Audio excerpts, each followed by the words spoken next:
Hi, everybody. Welcome to the March 9th, 2018 edition of Colorado Inside Out Postgame, a special web-exclusive production here on Channel 12. I'm your host, Dominic Dezzutti. Let's get a quick take on an 18-17 vote from the Colorado Senate passing a proposal allowing legal handgun owners to carry concealed weapons without a permit or training. The bill passed along party lines and is on its way to the State House. Patty Calhoun from Westward, I guess in this climate, were you surprised that if anything was going to come out of the Senate, it was this bill? Yes, but it's on its way to the State House where it will be killed. This is incredibly stupid, and especially it's tone deaf in this day and age. They passed it right after we already had 2 people wearing bulletproof vests because they were worried about Lepsak. I guess they figured now that Lepsak isn't in the legislature anymore, it's safe. They don't have to worry about him bringing in his handgun. It's just, we don't need it, and it is going to die. And why are they passing it now? David Kopel from the Independence Institute and DU Law School. You have brushed up on a couple gun issues over the years. Is the law needed in Colorado, and what did you think about its timing with the state Senate? Well, its timing was just how the legislative calendar works. The Independence Institute and I were very involved in the passage of Colorado's Concealed Carry Act back in 2003. That was something we'd worked on for a decade and a half, and I think it is a good and a fair law, and it is working well in general. So we've never, until recently, put any attention into this issue. My mind on it has been partly changed by the experience of other states. You know, it used to be what only Vermont was the only state in the country where you could carry concealed without a permit. But now we're up to a dozen states that are like that, including 3 of our neighbors. And so far, it seems to be working pretty well in those states, and all the understandable fears that people might have about that don't seem to have come true. In terms of whether it's really needed, in a way, it's the main need is the same as what led to the Concealed Carry Act in 2003, because as of 2003, the vast majority of county sheriffs were already issuing permits on a fair basis, but not in Denver.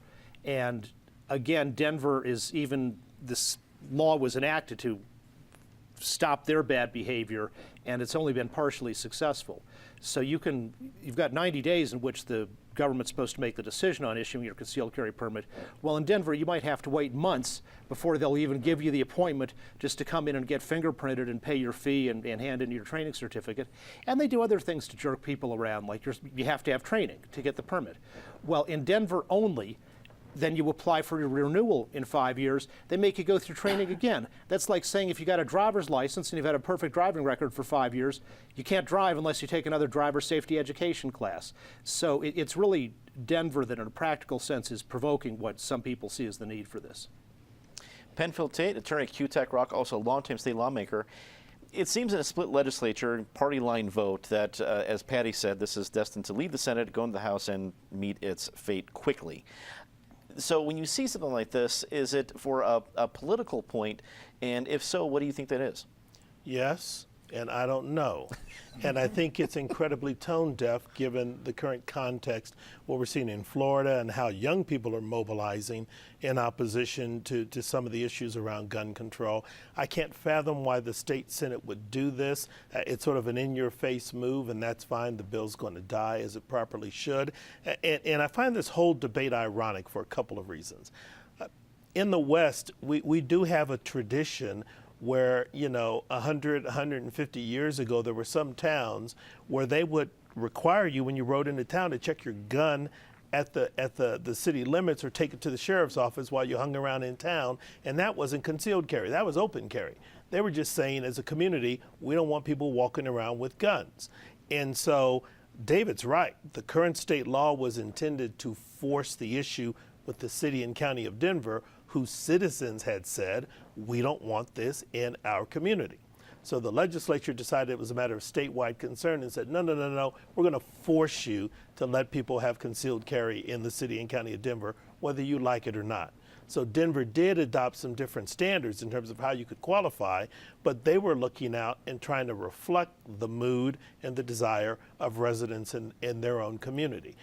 I think the Senate's out of step with where the country is, with where the country's going, And it is political, and I think they're going to regret this at the end of the day. Joy Bunch from Colorado Politics rounds out the panel. What did you make of the reaction this week from the move and where it goes from here? Well, there wasn't a great reaction. I mean, this bill has been introduced 8 years in a row, but it is a political messaging bill. You know, we've got a split legislature, and until we don't have a split legislature, issues like guns, abortion, pay parity, oil and gas regulations, they're DOA. You know, this just happens to be GUN and GOP. But if you have a bumper sticker that says, "I heart status quo," this is the legislature for you. You know, maybe that's the next fundraiser for Channel 12 is the I Heart Status Quo bumper stickers. There's clearly some fans out there. That's all the time we have for CIO Postgame this week. Leave us a comment. Tell us what you think. For everyone here at CPT12.org, I'm Dominic Dezzutti. Thanks for watching.